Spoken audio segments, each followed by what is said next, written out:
Vamos para mais um capítulo do livro Esposa pela Graça mediante a Fé, capítulo 10. De onde vim, a casa ruiu. Quando eu era menina, às vezes minhas colegas expressavam inveja de minha casa. Tínhamos uma casa confortável, com plantas, móveis bonitos e quadros nas paredes. Eu tinha um quarto repleto de brinquedos e mais livros infantis que a biblioteca da minha escola. Minha mãe ensinava música entre seus muitos talentos e meu pai era divertido e brincava conosco. Era um grande companheiro. Uma amiguinha disse-me certa vez: eu também seria crente se tivesse tudo o que você tem. Mas durante minha adolescência, atormentei-me por ver ruir a casa onde fui criada. Morei em mais de 20 casas e não eram os diversos prédios em cidades variadas que me davam insegurança. Era saber que meus pais não concordavam entre si sobre nada e nunca saber onde eu pisava e o que encontraria, ou como seriam as próximas horas em casa. Tive alguns recursos que me protegeram. Refugiava-me nas amizades, nas atividades da igreja, nos estudos e trabalhos. Comecei a dar aulas particulares aos 14 anos e, desde então, comprava as minhas próprias coisas. Mas esses recursos, ao mesmo tempo em que me protegeram de uma rebeldia maior, eram fugas da realidade de minha vida em Goiânia e Porto Alegre. Hoje vejo a boa mão do Senhor em cada aspecto de minha vida, mesmo nos mais doídos, mas naqueles tempos de adolescente eu era muito só e meus pais eram servos de Deus. Resolvi acrescentar este capítulo à nova edição deste livro porque tenho me encontrado incontáveis vezes com pessoas no ministério cristão que vieram de lares desfeitos ou lares inteiros, em que uma ou mais pessoas de dentro dele estavam dilaceradas pelo sofrimento, pela injustiça, pela solidão. Certa vez, uma esposa de pastor me disse: se eu for fiel a Deus e criar meus filhos conforme a Bíblia, eles nunca vão me dar trabalho e Deus tem a obrigação de me abençoar. Quanta ingenuidade! Deus quer nos encontrar fiéis. O que se requer dos despeceiros é que cada um deles seja encontrado fiel. 1 Coríntios 4:2. E prometeu-nos a coroa da vida como recompensa da fidelidade. Apocalipse 2:10. Mas vemos em toda a palavra de Deus exemplos de pessoas justas e fiéis que sofreram injustiça, perda e dor. À medida que meu marido e eu nos envolvemos mais no ministério de aconselhamento, e isso muitas vezes entre servos de Deus, descobrimos que as dores são profundas, enquanto a igreja faz vista grossa aos problemas complicados, com um linguajar triunfalista de que crente é crente mesmo, deve viver só na vitória. Fato é que ela não vive isso. Aquela esposa de pastor criou os filhos na disciplina e na admoestação do Senhor, mas certamente descobriu que eles eram falhos e nem sempre lhes deram só alegrias. Temos que reconhecer a realidade da queda na existência humana, porque todo ser humano tem em si um retrato da imagem gloriosa de Deus. Mas pesa sobre nós a perda que o pecado trouxe. Especialmente porque este livro é para a esposa de pastores, quero lhes falar de algumas dores que podem ser curadas, mas têm que ser tratadas. O primeiro tipo de dor que aflige os lares, de pastores ou qualquer pessoa, está relacionado ao passado. Talvez sua história guarde fatos infelizes e você até mesmo pensava que um novo lar, um lar cristão e um casamento com um servo do Senhor faria você esquecer de tudo que passou. Aline e Alfredo, os nomes são fictícios e o caso é elaborado de várias situações, tinha essa ilusão. Alfredo veio de uma família com pai alcoólatra e mãe que carregava sozinha toda a casa nos ombros. Quando se converteu, logo se decidiu pelo ministério. Fez seminário porque sua igreja custeou-lhe os estudos. Foi licenciado e ordenado, tudo no espaço de 6 anos. Casou-se então com Aline na semana de sua ordenação.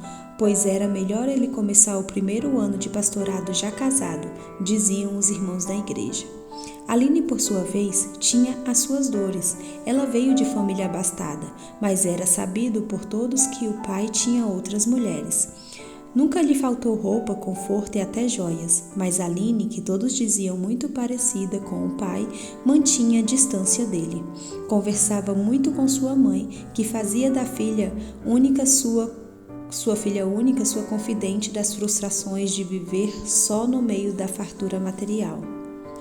Assim, Aline e Alfredo vieram ao casamento com bagagem pesada e ilusões de que ele seria a solução para seus problemas.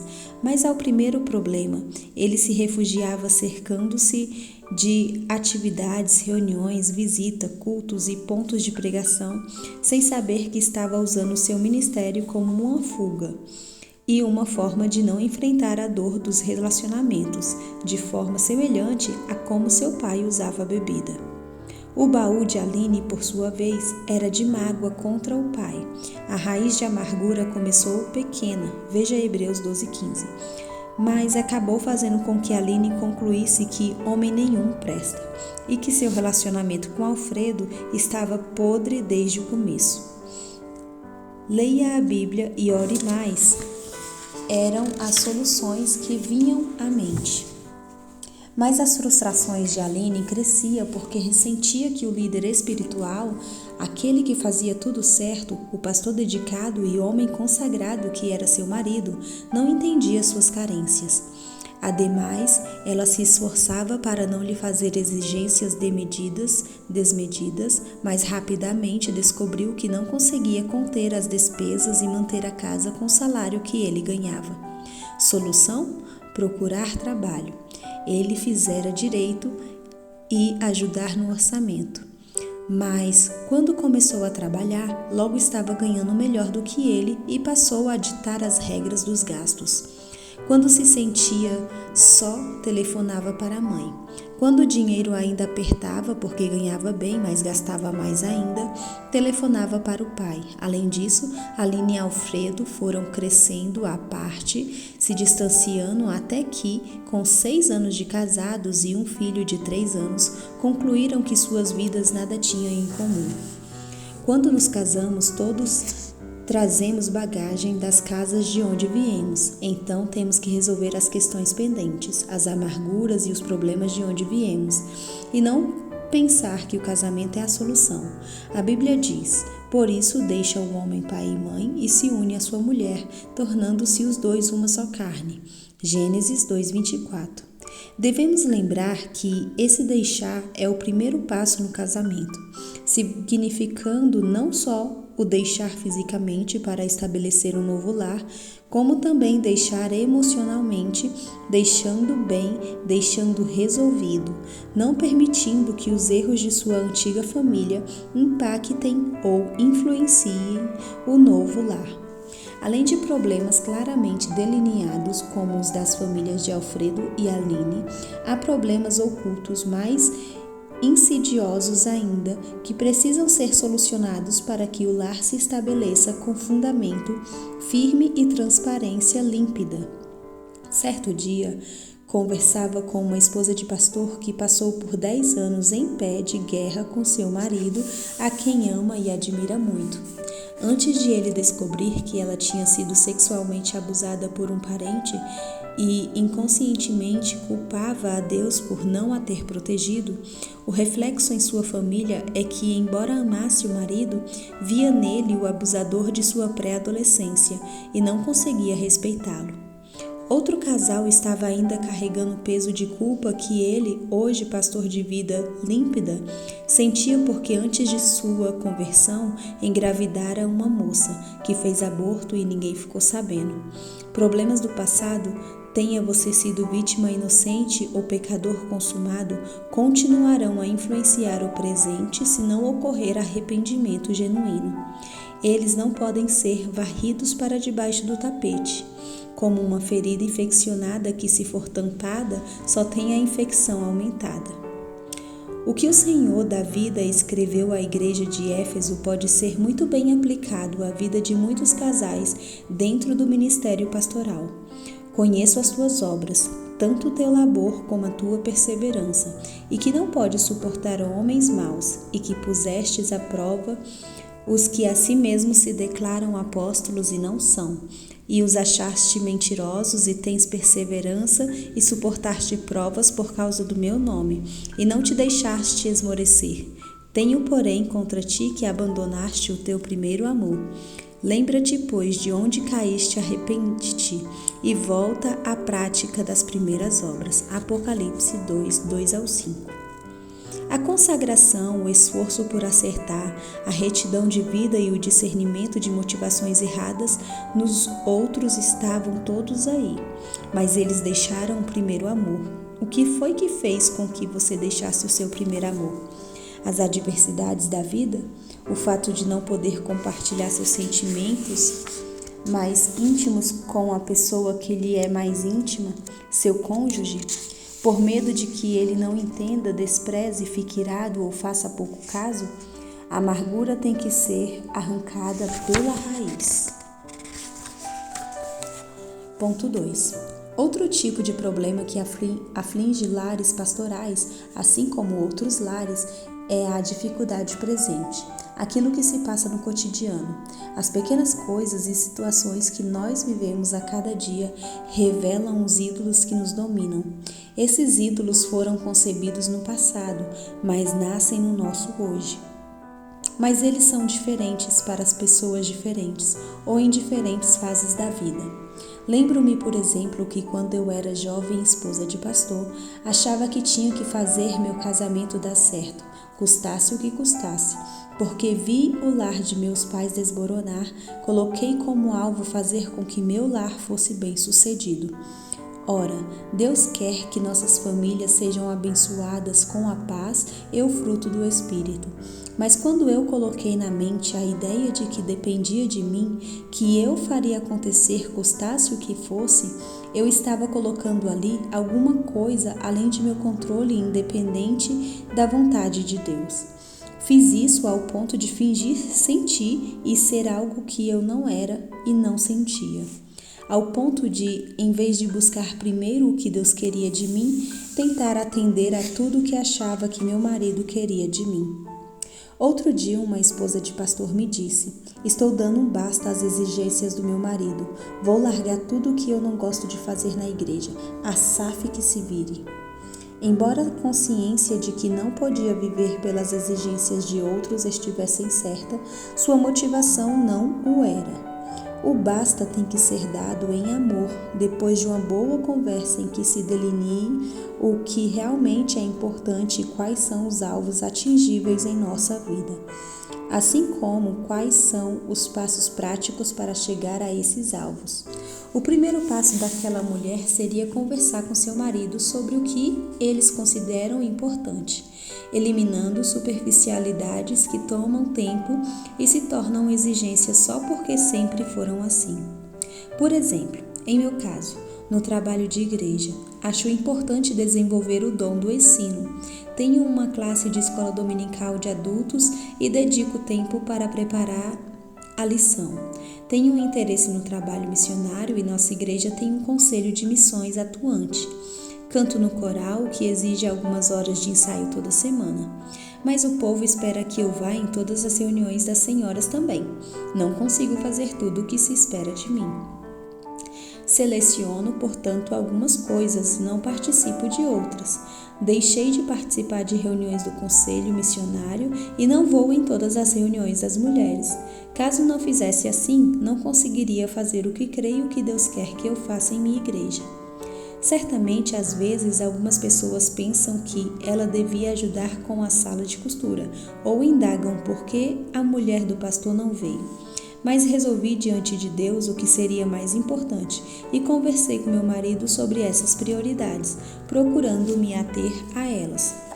Confesso que ainda dói quando fico sabendo de algum comentário negativo sobre mim. Não foi, hein? Ou fulana disse que a mulher dele não coopera muito nas reuniões. Mas minha fidelidade tem que ser ao Senhor e ao que Ele requer de mim. Meu presente, portanto, consiste em viver em equilíbrio de modo digno de Deus. 1 Tessalonicenses 2,12. e não me encher de atividades sem importância que fazem com que eu não realize o que é verdadeiramente importante. Em algumas ocasiões, seria mais fácil não resolver certas questões e ignorar a quem me faz exigências impossíveis. Mas ainda que eu procure ter paz com todos, Romanos 12:18, não vou satisfazer as expectativas de todo mundo e nem lamentar isso. Por vezes, o presente que nos perturba é uma provação ou uma carência que não conseguimos resolver. No entanto, promessas gloriosas da palavra é que o sofrimento do tempo presente não podem ser comparados com a glória a ser revelada em nós. Romanos 8:18. Não consegui promoção? O salário está curto e o mês longo demais? A dona fulana está fazendo uma campanha verbal contra a permanência de meu marido na igreja? Meu filho está com febre de 40 graus e não se descobre a causa? Meu neto tem hidrocefalia e minha filha, sua mãe, está sofrendo? Esse presente todo passará e verei no futuro seu peso de glória. O terceiro problema que atinge a mulher cristã é o futuro, principalmente quando nos preocupamos com ele. A mulher que se veste mais de força e dignidade do que com roupas de grife não se preocupa com o futuro porque não o teme. Provérbios 31:25. Não teme porque está preparada. Ela precaveu-se. Deus quer que nos preparemos para o futuro, não que nos ocupemos com ele antecipadamente por meio da ansiedade. Jesus resumiu bem a questão: não andeis ansiosos pela vossa vida, quanto ao que haveis de comer ou beber, nem pelo vosso corpo, quanto ao que haveis de vestir. Não é a vida mais do que o alimento e o corpo mais do que as vestes? Observai as aves do céu, não semeiam, não colhem, nem ajuntam em celeiros, contudo vosso Pai Celeste as sustenta. Porventura não valeis vós muito mais do que as aves? Qual de vós, por ansiosos que esteja, pode acrescentar um côvado ao curso da sua vida? E por que andais ansiosos quanto ao vestuário? Considerai como crescem os lírios do campo. Eles não trabalham nem fiam. Eu, contudo, vos afirmo que nem Salomão, em toda sua glória, se vestiu como qualquer deles. Ora, se Deus veste assim a erva do campo, que hoje existe e amanhã é lançada no forno, quanto mais a vós outros, homens de pequena fé. Portanto, não vos inquieteis dizendo: que comeremos, que beberemos, ou com que nos vestiremos, porque os gentios é que preocupam todas essas coisas. Pois vosso Pai Celeste sabe que necessitais de todas elas. Buscai, pois, em primeiro lugar o seu reino e a sua justiça, e todas essas coisas vos serão acrescentadas.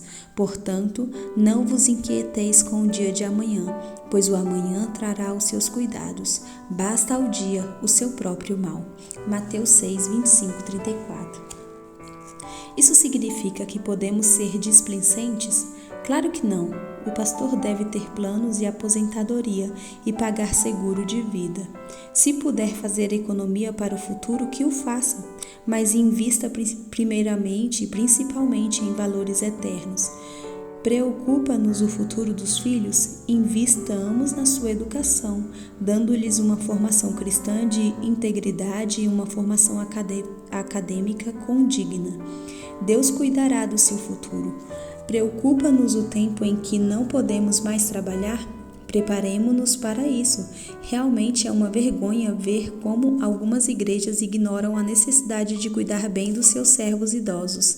E nem é só pelos idosos. Recentemente, um pastor de nossa região foi assassinado e sua esposa e 3 filhos pequenos não tinham nada para sustentá-los. Mas mesmo com o erro da falta de previdência humana, Deus não permitiu que ela permanecesse na penúria e levantou pessoas para prover-lhe casa e sustento. Outro pastor de quem tivemos notícia teve ataque cardíaco fulminante aos 33 anos e sua viúva e filhos não têm grandes perspectivas, mas Deus as tem e prometeu cuidar dela. O que não podemos é deixar que as incertezas do futuro tirem a tranquilidade do presente. Atualmente, meu marido e eu estamos dando um passo de fé que poderia desequilibrar nossa segurança financeira. Não somos mais jovens. Ele é pastor de uma grande igreja de nossa denominação, considerada uma segurança para o pastor que nela trabalha, mas vamos deixá-la por vontade de Deus para retomar em tempo integral o Ministério Refúgio, que não tem salário fixo, sustento garantido e benefício pago. De vez em quando a preocupação surge. Como vamos viver? Mas quem nos sustenta não é a igreja, é o Rei do Universo.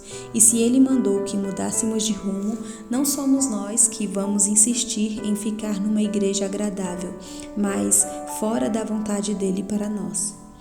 Agora, isso não quer dizer que vamos cruzar os braços nem sair por aí pedindo dinheiro.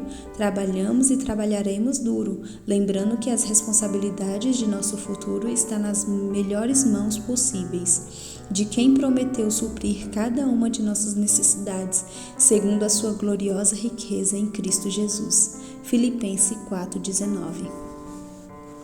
A casa de onde viemos pode ter caído, mas o lugar onde estamos é o que importa hoje. Isso não quer dizer que devamos desprezar os problemas de nossa origem. Temos que tratá-los, mas uma vez tratados, podemos viver hoje conforme Deus quer. A mulher de Oséias teve uma origem terrível e vergonhosa, e os filhos foram chamados César ou Reino.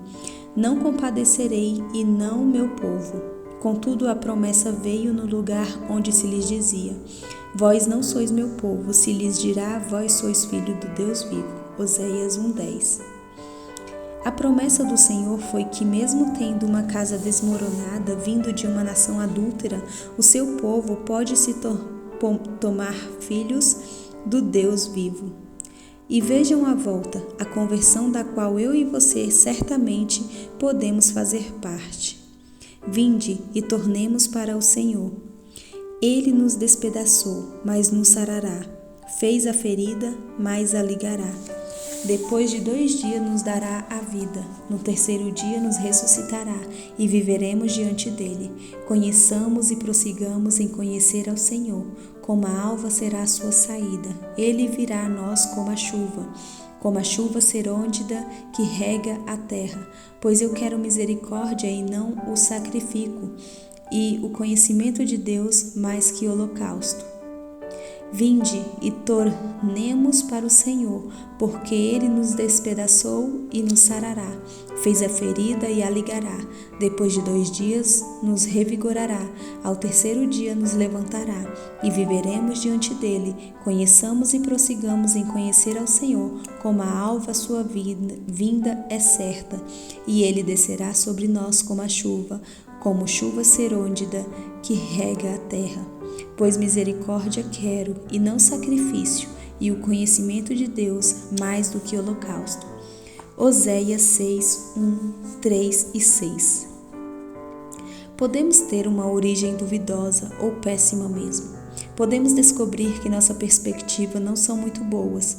Podemos temer o que não conhecemos, mas há algo que devemos fazer em que qualquer circunstância, conhecer e prosseguir em conhecer aquele que nos criou, o autor de nosso passado, de nosso presente e de nosso futuro. Saber que sou filha de um Deus amoroso me dá segurança e perspectiva. Não é porque sou esposa de pastor que Deus cuida de mim, mas porque sou filha de Deus. Posso declarar juntamente com Paulo, porque eu estou bem certo de que nem a morte, nem a vida, nem os anjos, nem os principados, nem as coisas do presente, nem do porvir, nem os poderes, nem a altura, nem a profundidade, nem qualquer outra criatura poderá separar-nos do amor de Deus, que está em Cristo Jesus, nosso Senhor. Romanos 8, 38 e 39. Existe segurança maior que essa? E aqui terminamos mais um capítulo desse lindo livro. E se você ainda não é inscrita, se inscreva no canal, deixa aí sua curtida, comente o que você achou desse capítulo, se você aprova ou não o que ela colocou aqui. Espero que você seja edificada. Um abraço e até o próximo capítulo.